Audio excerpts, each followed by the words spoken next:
Hello everyone, welcome back to another installment here on the Patreon on YouTube. Kind of getting ready for the last DLC of the year, DLC Seattle. We're tailing that here into Continentals, which is going to be a few weeks after that. I guess about 5 weeks out from here, as well as looking forward to the next set. So we have Continentals coming up, and then everything after that is going to be all focused on Azure Sea, which we're in the middle of preview season now. Set comes out approximately 3 weeks from when I'm recording this here, so gonna be a lot of fun to take a look at the new cards. But there were some recent results compiled by none other than Inked Decalists, which is fantastic. They did a kind of huge grid, which we're going to go into and kind of base a lot of our conversation here off of today. We're going to go over a lot of decks, kind of a giant preparation kind of insight into how you should look at it if you're going to the DLC in Seattle. Again, last chance for a lot of people to earn their qualifications for the Continentals for North America. We haven't gotten any details yet on exactly how it's going to be handled. We assume it's similar to Europe, but not for certain. I do believe that the details regarding the European Continentals are going to be laid out in full next week. That was told to us today, which is the 23rd. But let's get right to it, okay? Looking into it, a lot of data, a lot of colors. What do they all mean? What are they looking at here? So on the left, you're going to take a look at the archetypes, the specific types of color pairs that people played in roughly a 700-person event in Europe, large event. I don't actually know who won. I actually didn't pay too close attention to it.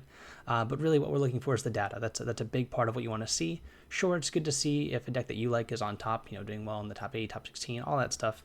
But more importantly, kind of at large, for what people really should be focusing on more so than just that, is win percentages. Again, this is not your expectation amount to win any given game or any given match. That just says among all the games played in this tournament, this is the amount that was won and lost by each color pair into another, archetypally speaking.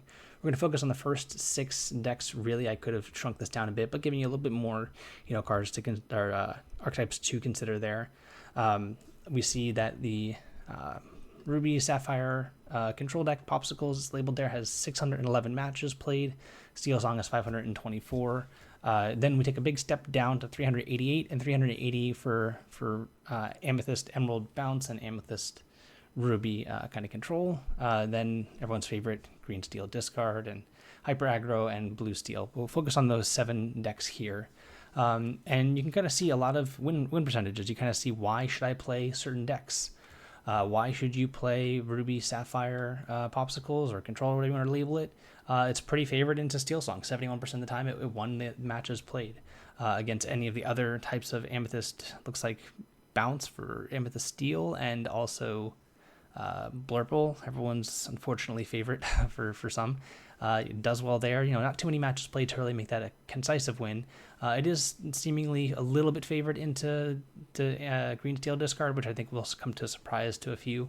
But yeah, there's some incentives, mainly the match begins Steel Song, which is one of the more played decks. As you can see, the amount of played decks that there were. It's next highest there, and then there's kind of a cliff where we jump down about 160 matches, meaning over the course of about 9 rounds, that's maybe 20-30 player difference there. But then you look across, some of the ones that you don't want to play against, the Emerald Amethyst Bounce or the Ruby Amethyst Bounce, or the hyper aggressive deck. Any of the aggressive Amethyst decks you really don't want to play against, and those matchup disparities is kind of one of the big reasons I have not taken the deck to a large tournament, is because of how many people are kind of gunning for that deck with the more aggressive decks. Kind of what you see below, and one of the things I think you'll see with 2 of the steel decks up here. The top 2 decks will go through Steel Song, mostly favorable, if not 50-50 matchups. The only disparaging one is the Ruby Sapphire deck. Without the existence of Steel Song, Ruby Sapphire would not exist. It would not be nearly as played, as prominent. It is mainly existing in the game to counter Steel Song. It's unfortunate that kind of exists, because I do like playing it, but I'm kind of glad there's something to keep in check, because if you look at the win percentages across the board, the only thing that gives it a little bit of pause is, Ruby Amethyst, which is slightly favored, and based off numbers here, again, not certainly. And Green Steel, it's about even with. Everything else, it kind of takes the cake on. It does a really good job of beating up a lot of the more played decks. So there is something to say about it existing in the format where there's pretty much a hard counter to it in a lot of ways. Amethyst Emerald here, pretty favorable across the board. Poor against Steel Song, that's pretty common with a lot of decks you'll see trying to combat a lot of the different parts of the metagame. They're usually weak into either Ruby Sapphire or Steel Song. It's hard to really find a deck that does both. And the Ruby Amethyst deck, which everyone's come to love there, seems to be a little bit unfavored into the hyper aggressive decks. I think it has to gear more to try and beat both Steel Song and Ruby Sapphire. That's what Ruby Amethyst tries to do pretty well. But it's making a lot of concessions to other matchups there, which we've seen at kind of loose percentage points there. This may not be everyone's experience. This may not be specific. This is just, again, one large tournament. I wish we got more things like this for all the DLCs. I would hope that next year we do get a lot more information. It helps people make educated decisions and metagame accordingly, and also kind of counter metagame in a lot of ways too. There's a lot of depth to it. One of the other decks, which you can see a big appeal as to why people want to play it and why it did so well in the hands of Zan in Las Vegas, is the Emerald Steel decks. They did really well. The best performing deck by numbers again in the format. It has a lot of, again, nothing unfavorable really across the entire board. The worst one seemingly was Ruby Sapphire, but only by a little bit. 5% on 55 matches played is not too big of a deal. Still anyone's game in that regard, but 50-50 against Steel Song, 50-50 against, I guess, Blurble, favorable against pretty much everything else. That's really not much more you can ask for. It's a very well-rounded deck. 60% win percentage is really high. A combination of invalidating your opponent's cards with discard is really kind of where it gets a lot of its strength there, and just making sure that it gets to play its game plan and kind of ignore what your opponent's doing by blanking their cards. Diablo's a really strong card in general, and any of these 5 decks I could really kind of warrant someone playing in a DLC this weekend. Those 5 decks mentioned, I think, are the top 5 decks. The big 5, I will call them. They are probably the 5 decks that people need to be aware of and prepared for. This is going to be your 5 most common matchups. I would imagine that on average, the average player is going to play against each of these decks 2 times, somewhere around there, or at least maybe 1 time on one of them, and that's the deck they're playing 2 for average sake. A few of the other decks we're going to take a look at here. The Hyper Aggro, the Amber Amethyst. One of its key selling points, it's pretty good into the Ruby decks. The Ruby removal is very strong, but also a little slow. It does a really good job into Ruby Sapphire, just punching them for having a slow start, wasting time accelerating, only playing 1 for 1 removal, and the amount of lore that it can gain kind of bursts at the end with cards like Gather Knowledge and Merlin Goat. Really hard for them to play around. It also is reasonable into the other Ruby Amethyst decks and kind of close into a lot of other base decks. Really, really, really poor against Steel Song. It is a gambit to play the hyper-aggressive decks. It's even more disparaging of a matchup than Steel Song into Ruby Sapphire is by quite a bit. I'd be surprised if that number wasn't even, lucky that many matches were won, which looks like 7% of 40 matches, 2 matches, 3 matches, and 41 was actually won by it. So very hard to do. I would not expect to win playing against that matchup. You're kind of hoping just to dodge, but I think Steel Song is represented enough in a tournament that it's be hard to kind of dodge. So I would advise against it, but we'll take a look at the deck list. And the last one, kind of near and dear to my heart in some ways, Cogsworth and Friends. It's labeled Blue Steel by others, Zoolander by some. It's suffered a bit this set. One of its biggest tankings is that it's really poor into other steel decks now. I think it lost a lot of its staying power. I think Pete, of all the decks that Pete affected, this is actually the deck that it affected the most, even more so than the Steel Songs deck. Blue Steel took a hit because it really kind of played a lot of games that were dependent on catching back up with cards like Grab Your Sword, where Steel Song can mitigate the early game and kind of use repeated effects and kind of go through the motions on that. Blue Steel really has a hard time when its kind of setup turns are disrupted, and Ursula was bad enough for it already in a lot of cases. I can get around it a bit, but Pete really kind of puts the nail in the coffin, I think. And that is seen here by it only having a 24% win percentage against Steel Song. Again, not too many matches in a sample size there, but also it struggled always a little bit against Ruby Amethyst. Ruby Amethyst shying away from cards like Bee King Undisputed is a benefit for Blue Steel, I believe. I think that Bee King Undisputed was one actually really good cards against Blue Steel out of Ruby Amethyst, but Ruby Amethyst kind of cut that because of the existence of Tipo now. It kind of, all the things that it used to hit are now circumvented by there being a little bit of fodder in play. Again, not 100% that these results are to the T accurate, what you expect to see all the time. This is, again, one event, one set of people playing the decks, one result. If we had 5 or 6 of these and could put these all together, and have thousands of games and matches played to kind of get averages, I would trust the numbers a bit more. But this is more of just a groundwork, a good set of ideas as to where things are going to be for the upcoming DLCs. And yeah, we're going to take a look here in just a minute. I'm going to move right along to the first deck on the list and kind of take my 2 cents as to how I'd build the decks and play them. Again, we're going to go through all the decks here, all 7, so buckle up. You're in for a bit of a ride here. We're going to get through all this. So the first one, Ruby Sapphire, CSU on ice, some will call it. There's a lot of different versions of this deck, a lot of different ways you can adapt to try and beat green steel, which is one of the decks that people were kind of overreacting to, I believe, after Las Vegas. I think Zan kind of shook people all the ways, and I'm sure beat many Ruby Sapphire decks on the way to winning the event. The Ruby Sapphire decks here, you're saying, is my own take on it. It is a much lower uninkable count. I believe there's an 18 or 19. I don't have the exact numbers in front of me. I had to count. But cards I've eschewed from the deck are cards like How Far I'll Go. While they are pretty good into green steel because you get to essentially get a 2-for-1 out of it, and gaining cards against a discard heavy deck, getting 2 cards for your 1, getting 1 ink plus a card in your hand is always really good. I'm not sure it's entirely necessary. I've gone in favor of more inkable cards, Vitalosphere, which has been surprisingly very strong. Vitalosphere lets you play a Sisu, the small Sisu, when you don't have an ice block out. You get to have it challenge into a Diablo rushed, and I've chosen to split the copies of Be Prepared and Sisu. I've actually was in favor of Be Prepared over Sisu in a lot of cases, especially against green steel. Even though it's a song, you really just need to make sure that you hit everything when you play it. And they have cards like Hidden Cove, which can throw a wrench into the Sisu plan. So this is kind of where I was at with it. I think a lot of the choices speak for themselves. I do still like One Jump Ahead and Tipo. I would have up to 4 One Jump Ahead. I want to make room for some other inkable cards and a couple items to make harm a little bit better. Not a deck I've really considered bringing to a DLC. That is not the case for a smaller event like a Continental. I may choose to play a deck like this. Surprise factor weighs into that. Also the fact that it's a powerful deck and it's hard to really deny the numbers behind it. And even the bad matchups are winnable. It's just, again, a small sample size we're just looking at, so it's not entirely 100% that some of the matchups are purely bad. They're unfavorable, sure, but bad is a harsh word there. But we kind of see, again, pretty stock for Tala, for Harem. I think Tala has gone back to 4. I think it was a moment where it may have dipped down, but in conjunction with a card like Tipo, you really want to make sure that you have consistent card flow to the mid to the late game. If you're playing How Far I'll Go, if you really, really want to put that in your deck, for sure, you can make room for it. I'm not certain exactly how probably the Vitalospheres would go. Again, I'm usually in favor of erring on the side of more inkable cards and more ways to interact. One of the best things that Vitalosphere has going for it, in my opinion, is it's an item that can be thrown away to a Harem early and late in the game against some of the Amethyst decks. One of the more problematic cards is Queen's Castle, and Tamatoa can rebuy the Vitalosphere late in the game, immediately play it, and then activate it on the Tamatoa itself, challenging in and dealing 7 to the castle.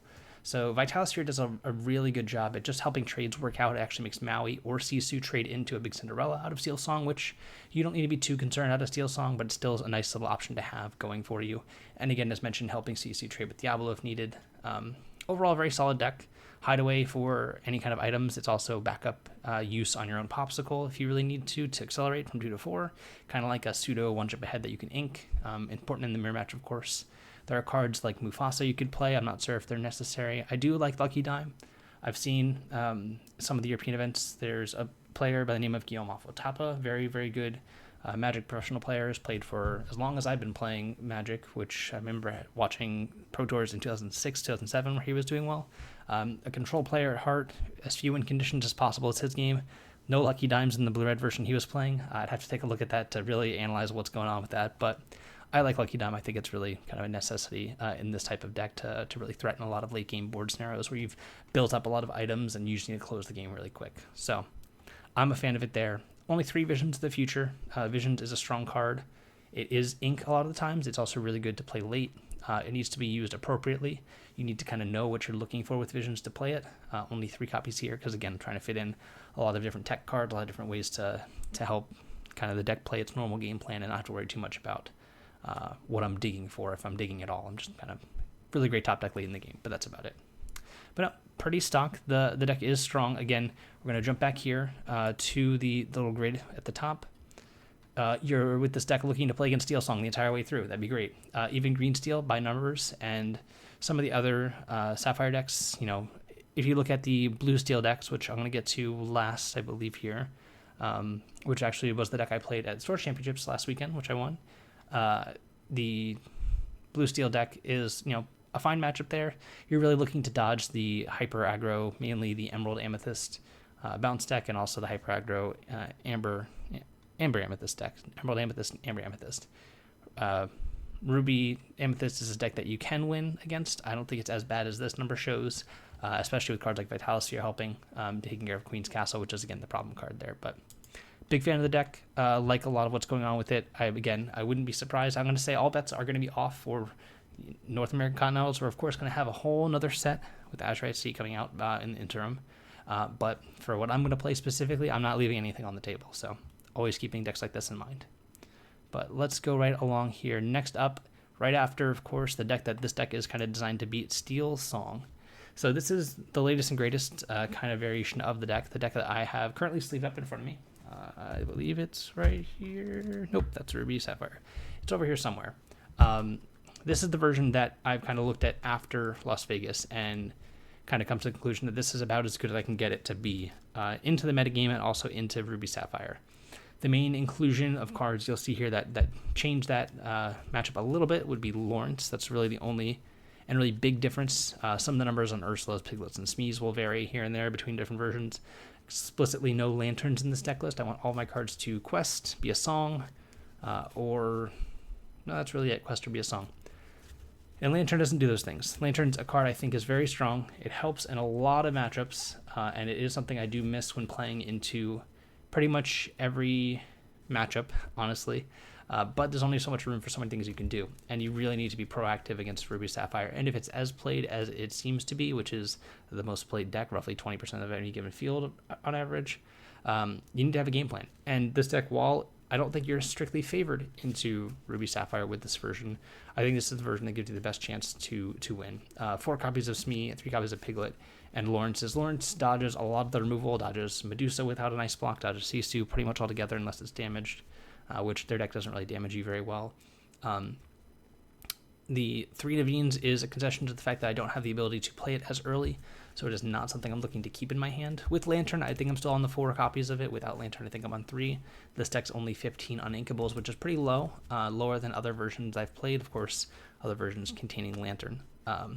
4 Storm, 4 Zeus, 4 World, and 3 Naveen are the uninkables. Everything else kind of up in the air, what you can do with it. Steel Song's a deck that, yeah, I mean, again, we're going to refer to this quite often throughout this thing here. Steel Song pretty much favored or 50-50, much like Green Steel, into pretty much everything except for Ruby Sapphire. A deck, and I can't deny those numbers as to why to play the deck. It is a deck that rewards you for playing it well, the deck that does let you get lucky in a lot of situations, and it definitely punishes you for making mistakes or not knowing how to use it. It definitely has we call low floor and high ceiling, probably the highest ceiling and one of the lower floors in the game, as far as what you can do with skill, adding to the deck your own kind of take on it. But this is the version I'm on there, implementing a lot of different strategies. I've experimented with debating if it's correct to be on the draw versus Ruby Sapphire, which sometimes it is, sometimes it isn't, depending on how the games play out and how their hand is, but ultimately that matchup's going to come down to more so what they draw and how what they draw lines up against you more than what you draw. I'll say you don't really have too much control over how they draw, except if you decide to give them 7 new cards, which I think a lot of my game plans have just been removed from ever trying to play a whole new world ever. It's not easy, and you definitely always have that kind of in your deck as a backup button to push when needed, if you're kind of out of resources and they're beginning to get back into the game with the harem. But the overall game plan is just to deploy 1, 2 into, play a Robin Hood into a Piglet into another Piglet and Robin Hood or something like that, or you just kind of keep pressure, or Piglet into Lawrence after playing a 1-drop, anything like that to get all the lore going, and use some of your removal. Again, not very effective, but use it just enough to get right around out from under a Be Prepared or a Sisu. Use Pete accordingly. It's tough. But every other matchup I feel pretty confident in. You're going to fight a fight against Green Steel. You're going to fight a fight against Ruby Amethyst. They're close matchups. They're definitely winnable. They're nothing I'm too concerned about playing first or second. Doesn't really matter which one I'm going. If I'm going first or second in those matchups, honestly, I don't really care. I don't think it's a huge advantage either which way for those against Steel Song, from the Steel Song side at least. But yeah, Ruby Sapphire is the one to look out for. Everything else, yeah, again, there's a reason to play this deck, and they played Dark Ritual, which is a magic card that gives you 3 additional mana for 1 on a 1-cost character, and made it repeatable. So they made Cinderella, and it's hard to really argue to not play a deck like this when you're trying to look for pure power, really. So that's the updated version. I like all the numbers on it. I really wish I could fit a 3rd copy of Bare Necessities and a 3rd Cinderella in the deck somehow. I don't want to take any of the cards that are in the deck currently out. The numbers I do like. I like 4 Zeus. I like 4 of all the other songs. I like 4 of all the other cards I have. I like 3 Naveen. I would play 4 again if I had Lanterns in the deck still. I think without Lantern, 3 Naveen's fine. And the number of Lawrences, I think 3 is about the right for Lawrence. You have enough 3s already with Ariel and Pete to kind of back up. Pete does a really good job catching you back up when going second. But yeah, there's a lot to do with the deck. I've talked about it countless times. Great deck. But let's move on here. So next up on our list, surprisingly to me, as far as played, only looks like by 1 person maybe. As far as the match count goes, there's 8 more matches of Emerald Amethyst than there are Ruby Amethyst. Here we are, GP or green purple amber or Amethyst Emerald. This is my take on it. A much more aggressively slanted version of the deck, utilizing Clarabelle's, Pegasus, Curse Merfolk, Bonza. Yeah, so we're here kind of in this mid-range soup of cards. You're seeing a lot of familiar faces that you'll see in the next deck as well. A lot of the Amethyst package remains the same between Snake, Crab, Fox, things we don't really need to talk about because we've seen it forever.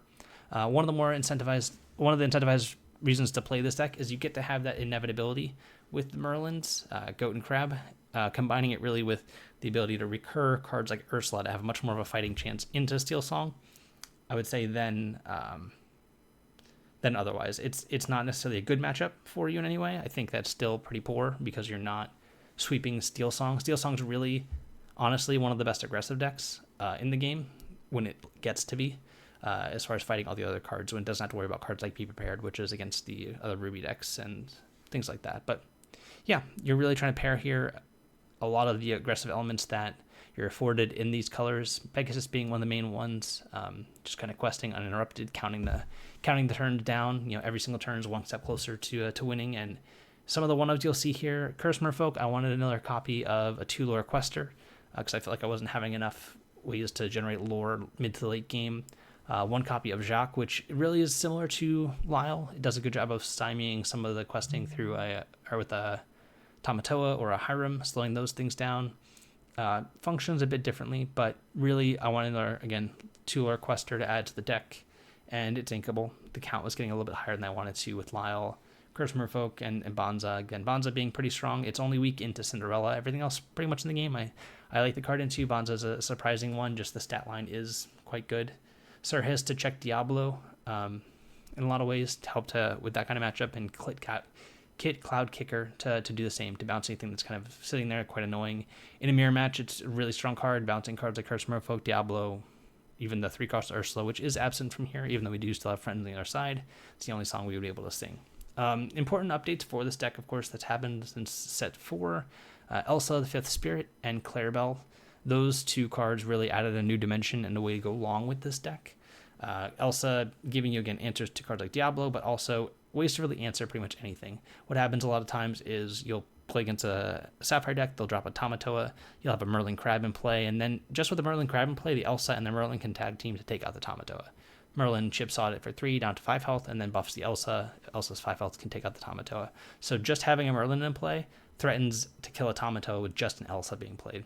Very strong interaction, kind of pseudo removal this deck did not have before. Speaking of pseudo removal, you're welcome. Can answer any card in play except for ink. It has a downside, of course, giving the player 2 cards. Sometimes it matters, sometimes it doesn't. Sometimes you can use your welcome on your own character if you really want to. Put back in a Merlin Rabbit into your deck if you're playing a really grindy matchup against Ruby Amethyst, and draw 2 cards just to kind of get ahead if you can't bounce it. And again, Clarabelle, in situations where you run out of gas early and just deploy your whole hand and want to shift to Clarabelle, it's a huge body, 5/6. It trades with the Maui as is. Not many things other than in conjunction with a Merlin Crab can take it out very easily in the Ruby decks. and Steel Song has a heck of a time. Anything with 6 or more health, hard to kill. Sure, this can get World's Greatest Chrono Mine, which is a card we didn't talk about because I think it's been had its time and had its moment of consideration, but again, it's just relegated to not being too much. But yeah, hard to kill threat, shifting is reasonable, and instantly drawing 3 to 4 cards is pretty strong there. Ursula, Sea Queen, as we see the store promo from the previous set, really good addition to the deck to be able to complement the 2-cost Ursula that we can shift onto, which helps put a nail in the coffin a little bit against Steel Song. Again, gives you a fighting chance. Most of the other cards we've seen here and there, it is a strong deck. It is a highly synergistic deck. It plays a lot with its food. It doesn't always win the quickest. It can turn a corner and go quickly. Again, kind of like we see some of the inclusions of the 2 lore questers. But more often than not, you're looking to, over the course of several turns, surmount an advantage and then close the game out with resilient threats while continuing to draw cards. Solid deck, good into Ruby Sapphire. That's the matchup you want to play against a lot. If you can. They have a hard time dealing with early threats, and even if they kill all the things that you have a lot of ways to deal with their big threats and also keep drawing cards just to keep on going. And of course, Merlin Goat to close out the game without having to quest. Solid deck, it's never been my cup of tea. I've always been on the Steel Song side because every time I decided to play this deck or try it out, I always play against Steel Song and regret my life choices up to this point. But it's been a lot of fun watching this deck develop, watching people play it, and I'm looking forward to, of course, seeing people in Continentals play it. I know there will be plenty of people who will. It is a strong choice, and yeah, the numbers don't lie on that one. Dodge Steel Song, much like a lot of the other Amethyst aggressive decks, and you'll be okay.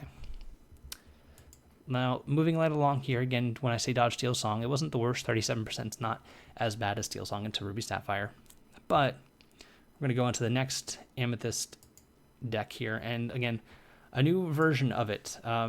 This is my specific take on it. Again, I'm building my own decks here with this and kind of going through a lot of kind of versions I've seen and creating aggregate deck lists of from different players here and there. Ruby Amethyst Keepers. Finder's Keepers. Finder's Keepers is 5 cost, draw 3. It was a card I've seen people play here and there. Again, I think in one of the more recent tournaments where this was played, I think there was someone playing 4 copies of Finder's Keepers, no copies of Flynn's or Goats, really going for the removal-heavy version and none of the really lore-based ones, really hoping to just dodge Ruby Sapphire, I believe. But yeah, this deck, tried and true to its name, it's been kind of in the metagame in some variation or another since set 1. We have Chernobog's Followers and Olaf. Olaf, a slight concession to Steel Song, wanting to have a body in play that doesn't die to let the Storm Rage on. To set up your Mims and Foxes to keep your kind of board presence going. Flynn, the best aggressive character you can play there, especially followed up with the Sisu, which has a large amount of power, can check anything. Good into a whole new world because it'll then take out anything that sung it to begin with, even a Cinderella if it's exerted. A split here now. I've shaved a copy of Maui and added 3 copies of Elsa. Really, you only have so many 5-cost cards in your deck to really placate with, and Maui does have its moments with the emergence of green steel again. However, you need more answers to cards like Diablo, and Elsa does a really good job in conjunction with our brawls and things like that. We need to have some way to kill a Diablo. Diablo is one of the more problematic cards. There's not too many things you can do about it. You can play some evasive threats here and there, combine them with Merlin Crab to get that going, but I think Elsa is the best clean answer, as well as the 3 brawls, which we have, which they can't take with the Ursula. So unless they have both a Diablo and a Hidden Cove and the ability to get out of our brawl range, then we have to wait on Medusa or be prepared to really get out of it. But Elsa's a fine inclusion. Maui, I think, can get cut. I think the deck's getting a little more lean, low to the ground, and you need to have some cards actually quest for a bit here. So while we only have 1 card in our deck that quests for more than 2, of course, this deck can gain a lot of lore pretty quickly.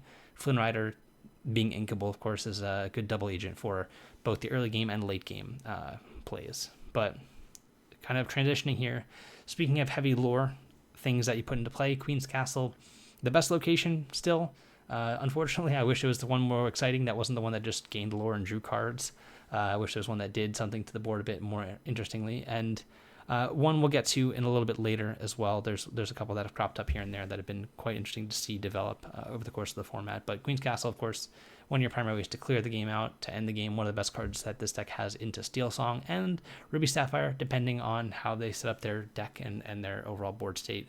Vitalosphere does help quite a bit there because it is one of the more problematic cards for Ruby Sapphire.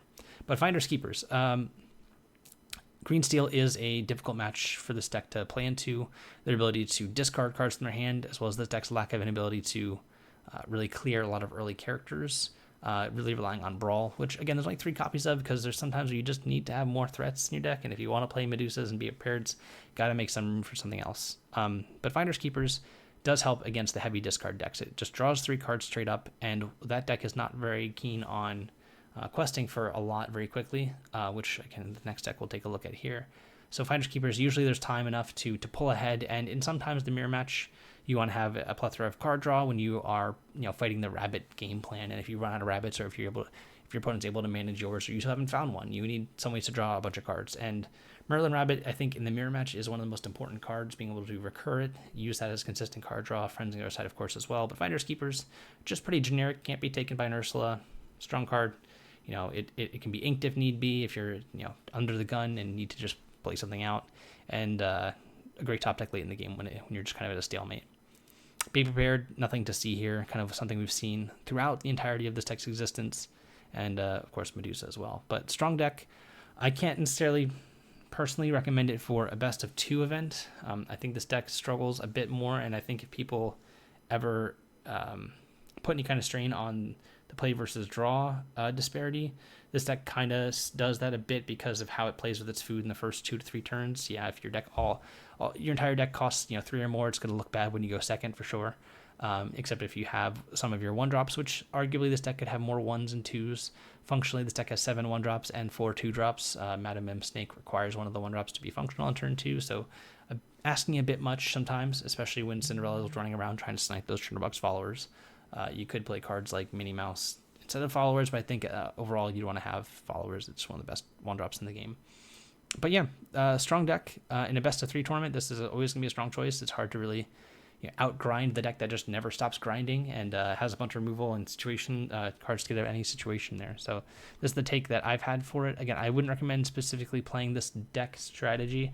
I don't think it has any matchups. Again, we'll look again to our handy dandy little graph here. It doesn't have any matchups that are strikingly high, I guess, except against shift damage, whatever that means. But the deck does have a higher matchup into Ruby Sapphire, but this is, for lack of better terms, the Jund of the game. It's the deck that has game against everything. It's 50-50, 48%, a little bit unfavored in certain matchups here, 69%, which is nice, and against similar matchups, kind of close. It's the deck that has game against everything. It can fight everything. It plays here and there. There's a lot of things to it. Not much to say. I do think eventually we're going to see this deck kind of fall out of favor. It doesn't do anything particularly well. It just does the medium thing pretty well. If you look at it as far as card quality, everything's basically like a 7 out of 10 except for a couple cards. And nothing really, doesn't have many 8s or 9s as far as power level. It just has like a couple 10s in Maui and Fox, and then everything else is like a 7. And it's kind of just fine cards doing fine things. And it's a solid deck, but yeah, it's kind of middling. But a deck that has not been middling, and a deck that of course has perceivably the best matchup spread in the game. This is, again, kind of good stuff. My specific variation of the deck, similar to the one that I recommended for Las Vegas when I was looking at different deck archetypes. This is, again, the take on it. Less heavily invested in the discard element, only 1 Hypnotized for a Sudden Chill. Still have Prince John, because it can come up pretty often, and making your opponent discard when we don't talk about Bruno, is still pretty nice. 3 Prince John to really complement that card draw a bit. I do like Robin Hood. The more copies of Green Steel you play against, the more Robin Hood is better. I did find myself looking from the winning list from Las Vegas for Zayan's deck, lacking on turns 1 and 2. There weren't as many things to do as I would like. I really wanted to make sure I had something to play. That deck, I think, had 8 cards or 9 cards. I think it just had Diablos, Morphs, and Ursulas I could play on turn 1 or 2, and that was it. So this deck does a little bit better, adding 2 copies, essentially by removing a Morph and 3 Robin Hoods being added. Gives you some more play in the early game. 1 copy of Anna, nice catch-all. I think the card's been great, bad, in the middle, all over the place. It depends on how it's played and when it's played for really to see how well it's going to do. But it's a nice card to have access to. Diablo, not really much need to be said. Diablo is just an incredibly powerful card. If it runs away with the game by itself, it runs away by itself. Ursula, double casting, Storm, Strength, or Sudden Chill, all of which are pretty devastating. They all basically are 2-for-1s, if not better, with Storm, depending on when it's used. Pete complements the Ursula to help it give this kind of deck the best game it can against a deck like Steel Song. Basically, Ursula, Pete, and Hidden Cove are the reason that the deck has a close matchup into Steel Song. Ursula and Pete, obviously, by stripping the removal, Hidden Code by making it less effective. Other than that, I think the matchup into Steel Song is pretty close. I still would want to be on the Steel Song side of things personally, but it is a solid choice. With this deck, of course, it has game against literally everything. We're going to go get away from the specifics of the deck list because I think that it's going to be pretty close to no matter what you play with this deck. It matters kind of what you play against and how you play it more so than the actual cards mattering, because any conjunction point of all these cards is going to yield a similar result there. But this deck, again, you're looking 60% across the board, a little bit unfavored into blue-red, only because I think that it doesn't close the game as quickly as it would otherwise like to. Looking at it here, there's not too many things that quest for a lot. You have Prince John, which usually doesn't quest, and the rest of the things that quest for more than one are going to be shift lines, and that's usually a recipe for disaster against a deck like Ruby Sapphire, just because it punishes people from putting a lot of eggs into one basket pretty well with cards like Maleficent Dragon, Sisu, Be Prepared, Medusa, all those things, hard to kind of overcome. But yes, the close against Steel Song, good into a lot of the other Amethyst decks because it uses the same kind of mechanics. This thing can, of the decks in the game that can let the Storm Rage on a turn 2, Green Steel can do it. It's a little bit more difficult than just playing a Cinderella, but it can shift to Diablo on turn 2 and let the Storm Rage on. So it's going to have a natural advantage against any of the aggressive decks in the format, decks that are trying to piece a lot of characters together, being able to use songs to just blow apart the board, and also strip your hand of ways to interact with cards like Ursula Deceiver of All with Ursula Deceiver, and then use Ursula Deceiver of All to really just blow the game beyond any hyper recovery, either by stripping your hand with Sudden Chill, killing multiple characters with Storm and Strength, or anything like that. And some generic answers to cards. Along Came Zeus as kind of a concession to a mirror match where you want to be able to answer cards like the Beast. We don't talk about Bruno can hit Tamatoas and any big Cinderellas, things like that. And yeah, solid deck. It's clearly here to stay. Getting rid of Bucky removed an angle of attack that the deck has. However, it doesn't invalidate the deck entirely. Pete gave it new life, really is one of the cards from the new set, really the only card from the new set that really made its presence known. Anna is, of course, acceptable as a card to include, but the shell is there. Pete was just kind of the swap out for Bucky, and then you remove some of the shift Floodborns that were in the deck for more real cards, and here we are. It's kind of funny that we removed the Floodborn cards from the deck, but then added Morph, which wasn't previously in all the decks because you wanted another 2-drop that was playable. Playing a Beast on turn 3 is pretty strong, being able to shift onto Morph. One of the things I think people really thought that Morph was going to be used for when it was first revealed in set 3, but didn't really come together there. It kind of took a minute for Morph to kind of catch on, and I think the fact that people think that Steel Song is getting pushed down a bit by Ruby Sapphire is why Morph's seeing more play. They're kind of going to ink it against the Steel Song decks, but then play it in other matchups, because it is pretty threatening. When you can threaten a Beast, a Robin Hood, or a Tinkerbell all from one card, kind of hard to play around all those things, and it kind of is innocuous just to have in play. So, strong deck. A lot going on for it. You can play more discard elements. You can play more copies of Hypnotize, remove the Along Came Zeuses. It'll increase your inkable count. That's the only change I can considering making is removing the Zeuses for the two more Hypnotizes up to 3. Hypnotize is a little bit clunky of a card. It's kind of slow. It is good at generating card advantage, but it doesn't always kind of feel like it's very efficient. It does cost 3 versus it could cost 4 in other games. But yeah, solid card, solid effect. I could certainly see adding a couple more if you really wanted to, but I like Zeus. Just having one card answer a big threat if you need to kind of makes you feel like you can come back in most games. But I will say, of all the decks in the game to play a mirror match in, this has been my least favorite deck to play mirror matches of, and that's including Steel Song mirror matches, or Ruby Amethyst mirror matches, or Ruby Sapphire mirror matches. This is the one I hate playing the mirror matches of the most, because it does feel at some point quite random. A lot of the cards get discarded. Both players are kind of playing off the top. Not really much you can do, not too much a generic card draw that you can just play and kind of get into the game, or cards that have too big of a swing impact there. This is much more of a culmination of a lot of pieces of cardboard being put together to really end the game, more so than 1 or 2 swing cards. So yeah, take that for what you will. Solid deck, again, in that tournament that we looked at earlier, the best overall win percentage across the board. Had a lot of really good highs against any of the aggressive base decks, and was fighting the other steel decks pretty well. And then also had better game than Steel Song into Ruby Sapphire. So I do expect that Green Steel will be one of the 3 most played decks, I would say, more so than it was at this European event. In Seattle, I do expect you need to prepare for this deck. I think the top 3 decks are going to be Ruby Sapphire, Green Steel, and As always, Ruby Amethyst for some reason is just one of the best or most play decks all these events. I think it might be for budget considerations, but also people just don't want to put the deck down. Even though I would personally not bring it to one of these events since set 3. I think set 3 it was fine, but at this point not so much. Basically since Pinocchio was removed from the deck, and I think that's right to not play Pinocchio, but since that change, I don't really feel that I can comfortably play the deck in a field where I'm playing best of 2. Just because I think it has a more difficult time playing going second than it does most other decks. But moving on from that, Green Steel, solid deck. Expect to play against it. I do believe it's going to be more played than Amber Steel songs at Seattle. I think people are going to be off Amber Steel a little bit. Not to say I won't do well or that I wouldn't play it myself, because I might have probably played it myself, yeah.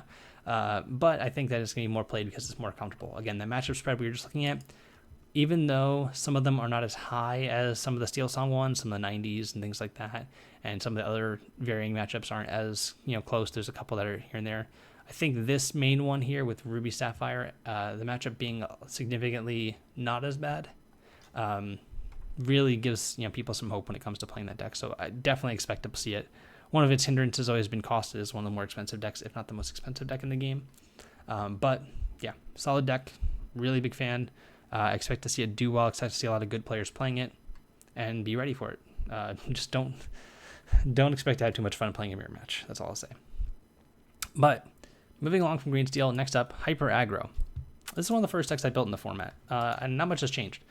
I still do like the idea of 24 1-drops. That sounds like a ridiculous amount, but hear me out. You always want to play a 1-drop on turn 1, and then 2 1-drops on turn 2, and then maybe even 3 1-drops on turn 3.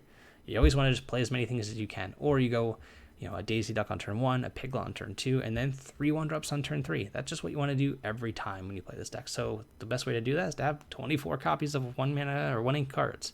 And the rest of the cards in the deck are kind of just complementary. They kind of do whatever. There's a couple at the end there, which are really bent for grinding and going long, which are inkable. The Library and Amethyst Chronomicon help the deck go long.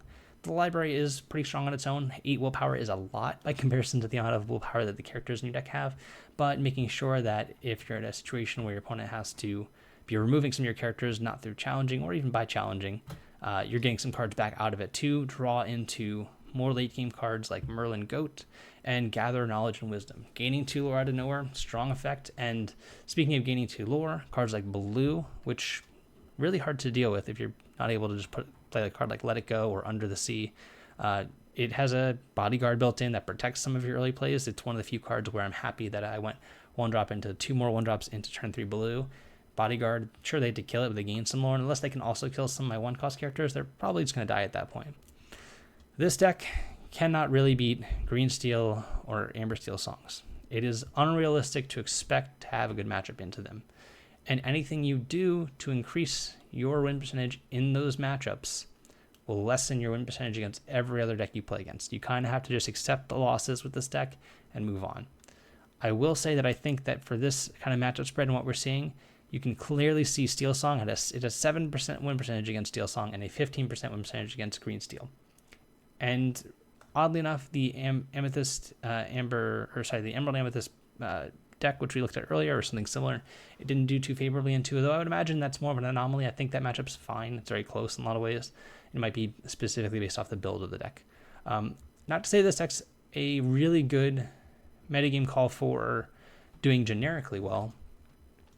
This is, again, the last DLC of the season for North America. People are trying to punch their tickets to the North American Continentals with this Seattle event. I will say that one of the best things you can try and do is find the deck with the most amount of really high win percentages against what you imagine to be one of the most played decks or some of the most played decks. And again, what did I just say was, I think, going to be the top 3 decks? I thought it was going to be Ruby Sapphire, Ruby Amethyst, and Green Steel.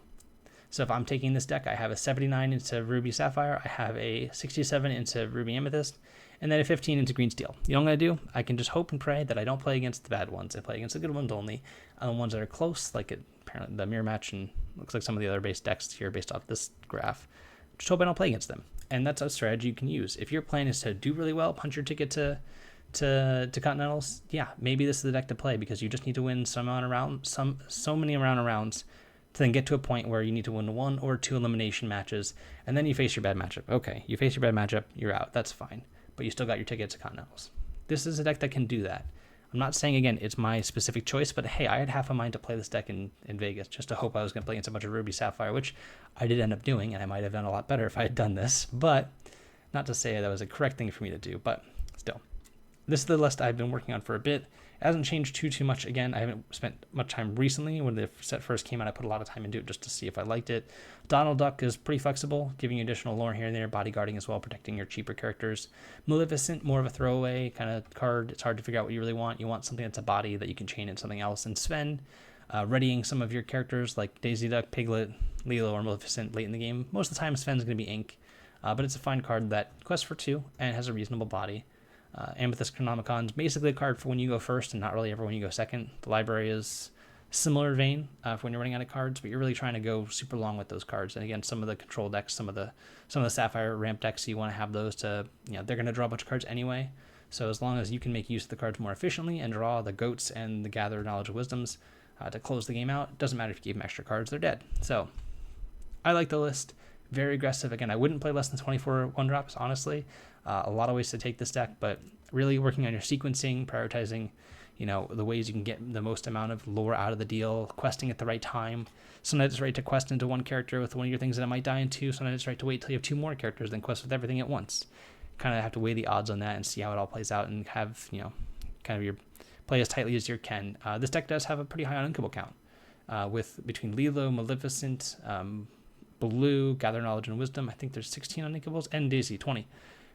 But this deck, again, tops the curve off really at 3, sometimes at 4 with Merlin or Goat, so it has much less restriction as far as what it needs to build towards in other decks. So I wouldn't be too skeptical about the 20 unikable count, a deck that caps its curve really at 3 or 4. It's just a different way of looking at the game, a different way of playing the game. Much more analogous to other card games like Magic the Gathering, where you build a deck that has all 1, 2s, and 3s, and you have 20 lands in your deck or something like that. It's a very similar concept to having 20 uninkables.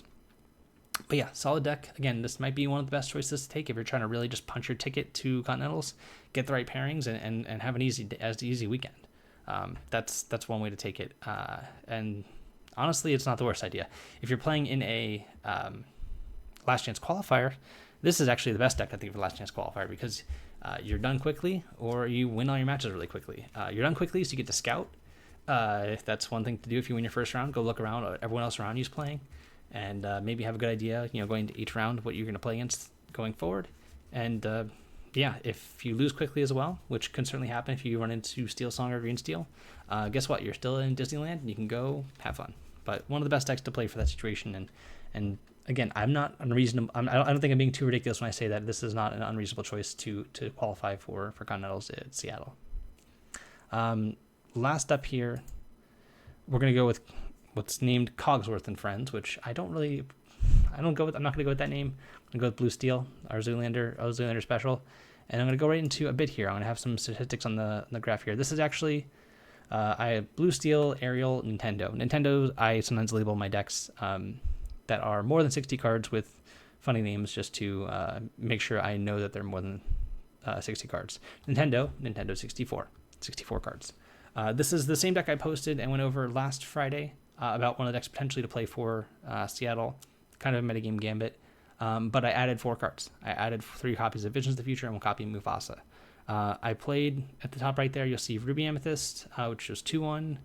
Amethyst Steel, which is the Dwarven Mine, Happy, Dock, kind of locations with John Silver deck. There was a very small event, so I'm not going to exaggerate that. I think there were 12 people. I think 6 of the people, though, have played in the second day of DLCs. So it was relatively higher, I would say, on average skill set than some areas, but it was small. So it was a limited kind of environment, but it was a lot of fun. I ended up winning the event with this deck. I played against that Dwarven Mine deck. The same people played against the person I played against in the last round in the finals, which is actually the person that drove me to the event, and someone else as well in the Swiss. And that played against Ruby Sapphire, which I do think this matchup against Ruby Sapphire comes to a lot of understanding the matchup, more so than thinking one person's favored. I think if you know both sides of the matchup and how to play into it, I think you're going to be very much ahead if you understand what your goals are going to be in any given game. The game can shift very quickly as to like who's advantaged.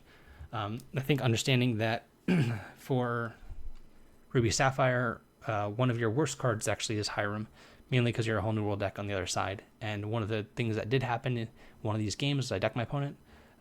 They had to keep up in a lot of different ways. I made sure that they used their Hyrems to mitigate how big their Tomatoes are going to be so they'd keep up on cards, and then whole new world them, kind of picking my times. But yeah, it's a fine matchup. I think between the Cuscos and Beasts, ways to blow up items, you're no shortage of ways to answer opposing Loki Dimes or anything like that. And Cusco, of course, being able to answer locations was huge. It made me really want to play either more copies of Cusco or some Simbas that blows up locations or items.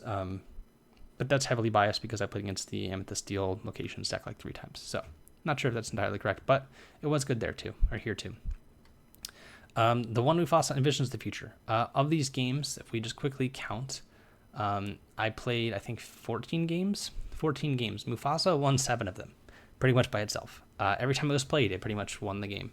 And that's very interesting. Even against Ruby Sapphire, even though it died the 2 turns after I played it to be prepared, it was still incredible. Mufasa was very warping as far as to what had to happen.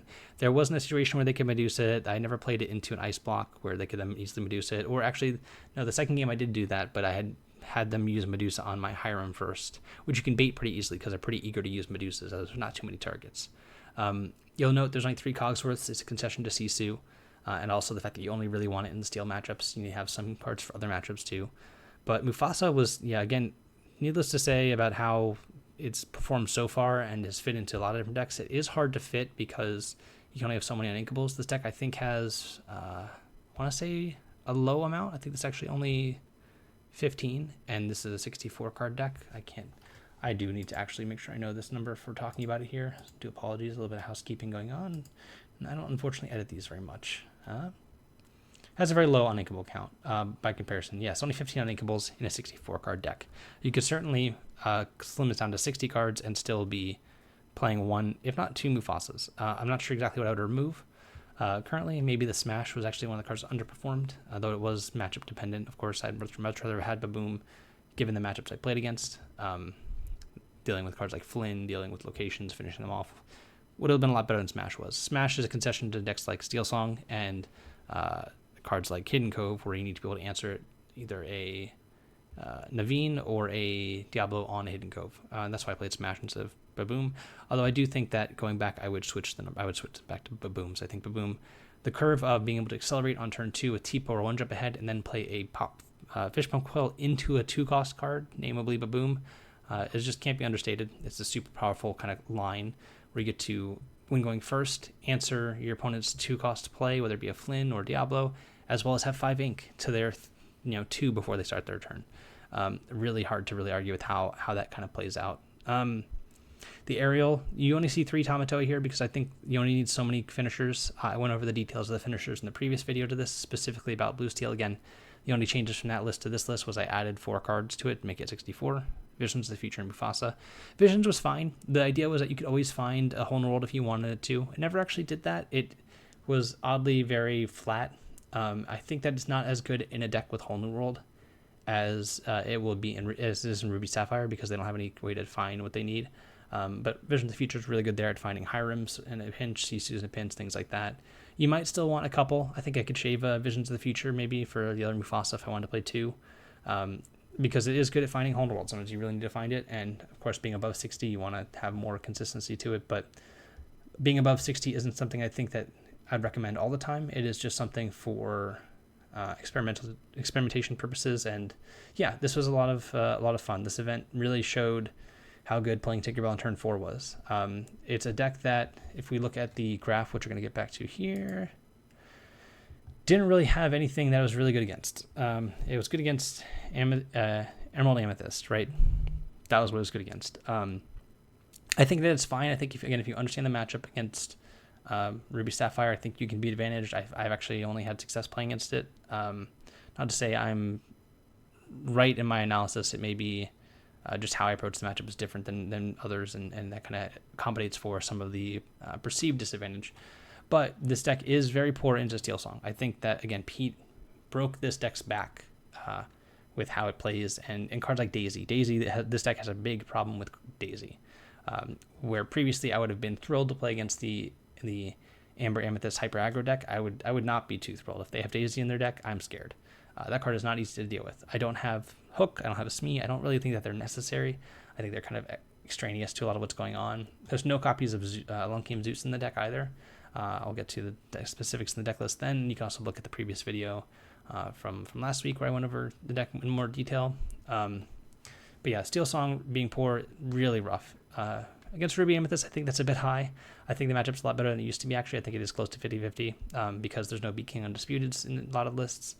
Your characters are much more safe, so I think that's a bit close. Green Steel, I actually think you're also very favored into, so the fact that that number is disadvantageous here is a little odd. Again, small sample size, I don't really want to hold that in any which way, but the numbers didn't support this deck doing well at this event. I don't think that's the case. I think it is still a strong choice if you're well adept with it, if you know how to play into certain matchups, and I can identify that very quickly. This is one of the more consistent decks as far as cards you see. Despite this one being 64 cards, you have 8 functional cantrips in Popsicle and Fortisphere. You have Hole in the World to see a bunch of cards all at once. A lot of redundancy, a lot of cards having a similar effect with One Jump Ahead, Tipo, Fishbone Will, all of which do basically the same thing. Your key cards are really going to be the Tinkerbells, Hyrims, and Tamatoas. The rest of it, again, flexible slots, which I went over previously, which go back and look. But it was a lot of fun. This deck was really kind of what I had hoped it would be. It felt just as good. I didn't play against Steel Song, which was kind of what I was hoping to not do. I didn't expect there to be anyone playing Steel Song because the previous Tour Championship I went to a few weeks ago where there was 37 players, there was few. I think I only played against it once, so I was like, I can play against it once and be fine. But for here, yeah, no one was playing it, I don't believe. And there's only one Ruby Sapphire deck, so it goes to show people kind of play whatever they feel like, and it was entertaining. I think that this is a reasonable deck to play. Again, I would switch the smashes out for Babooms. I'm not even certain that 64 cards is wrong. I did deck my opponent when I think I had 9 cards in my deck at the time. I had only gotten to 9 because I was able to draw deeper because I knew I had more cards than them and they had a few cards at that point. But it could have been very different. I could have just not drawn as many cards and tried for a decking option a different way. So the 64 cards did matter in that specific game and situation, but I don't think it mattered as a whole. But yeah, I think that the amount playing a deck with more than 60 cards has not been explored enough to where people don't kind of look at it and laugh a little bit. It is, again, not, I think, 100% correct all the time for every deck. Hole in the World is a different kind of card. Having access to different answers is a big thing, and one of the biggest inclusions and changes are 3 copies of Let It Go. I think you need those to be able to answer Ruby Sapphire. I ran my opponent out of Tamatoas. They inked one. I killed one with, I think, a smash and a challenge or something, and then the other 2 got Let It Go. Or no, I think it was just discarded. One was discarded, 2 were Let It Go, and 1 was inked on turn 1. So they had no Tamatoas access to it. I was able to answer all of them that my opponent played. Let It Go, I think, is super important for that. Answers cards like Big Cinderella, of course, against Steel Song, which even with that, it's not the best option or best avenue to take. You can hit cards like Robin Hood there too, but again, Steel Song is not the matchup you want to play against this deck, but it is a solid deck. I would really love to find a room for another Mufasa. I think, again, if I were to play this deck, if I were to say I have to play this deck in Seattle, I would probably cut the 3 smashes for 2 Babooms and a second Mufasa and just play 64 because I would not know what to do with myself and just want to have fun. Mainly because I'm probably already qualified to have that mentality, but if I didn't have that mentality, the aerials were fine. I might consider shaving one of them. Maybe you play 3 Baboom, 1 aerial, 2 Mufasas. That's also something. Aerial specifically there for Ruby Sapphire. It's one of the cards that they have almost an impossible time dealing with. If you looked at the list I had earlier, it's really just 3 Be Prepareds when it's unexerted as ways to deal with it. Since you can't shrink it with the popsicle or anything like that, or with the ice block. But yeah, deck was solid. A lot of cool things going on about it. For those who still like Blue Steel, I think it's still viable. I know there's been a lot of hate on people who have played it in the past and don't really think it's very good right now. But I still think that it's worth a shot. And I think that you can still get a lot by people not having it kind of on their radar. But yeah, let's go back home here. And just to kind of close out, any deck is viable. Any deck can win. Amber Emerald sing together, Amethyst Steel Bounce, or I'm going to call it Dwarven Mine because I think the Dwarven Mine deck's pretty cool. That deck could be really good. It seemed really impressive to me. A ton of locations, hard for Steel Song to deal with, hard for Blue Steel to deal with. Ruby Sapphire seems to have a difficult with it. Ruby Amethyst has a little bit of difficulty. They have Fox and Crabs and stuff, but those things could all crop up and do really well. I think we've seen about all we can from this format. There's a lot of things that show up here and there. Best of 2 is really punishing for decks that can do well. Again, I think that this closing out this year for best of 2, I think we've learned a lot of lessons. I would suggest us trying a year out of best of 3 to see how that goes and feels. That's just my personal hope and feel. Whether that happens, I don't think so, but that'd be what I would do if I was Ravensburger. And it's been a lot of fun playing these challenges, and I'm really wishing everyone luck who is playing in them. I know of people who I'm coaching, and also people who have come and talked to me, ask questions at previous events, or even locals who are going. It's going to be a lot of fun. Last chance to get, again, to qualify through the traditional method and not just go through LCQs, which is going to be next format. We're going to get full details on that for the European event next week, which was announced. Every bit of details, and I think tickets go on sale on Halloween for the LCQs in Europe. No information on the North American one, but do remember it is a full month later. It is in January. It is January 8th, I think, January 8th, 9th, 10th. That's what my plane tells me. But yeah, a lot of time for that. We're going to go over a few more things, probably tomorrow or Friday, for last minute things before Seattle. I am not going to be here for the following week after Seattle. I'm going to be on vacation, so I do apologize there. I'm not going to have a video up before then. But as soon as I get back, we're going to be full-blown into it with Azure AC. Have kind of, I think, every card at that point. We probably should. And looking into the next format and what you guys could pick up early, what you guys should really hold off on buying, and what decks kind of can emerge from this new set we're going to get. Really excited to see what happens from there. But thanks again, everyone, for tuning in. Hope this was worth your time and kind of going through each of the decks, specific takes on it that I have, and where I'd be at and what I'd be considering and what I'd kind of go with. And again, this is a really good graph. This isn't set in stone for everything that being matchups. So this is bad, this is good. These are just averages. You got to look at this with a grain of salt here. Just because the Amber Steel, Green Steel, and I'm going to say all these names 1,000 times and never get it right. Emerald Amethyst decks are the ones in green for overall. Doesn't mean that they're the best decks. It means that they did the best in this tournament for whatever reason. Ruby Amethyst and Ruby Sapphire are just right behind them. And the decks, again, 3 below it, or 4 below it, or 5 below it, however you want to look at it, all had reasonable enough people playing them to where there was some data gathered, but not enough to make decisive decisions. I hope we get more data points like this, not for small events, really for big tournaments, singular events, not conglomerates until you combine multiple big events over the course of the same format, but we'll see how it goes. But until next time, everyone, thanks for tuning in. See you then.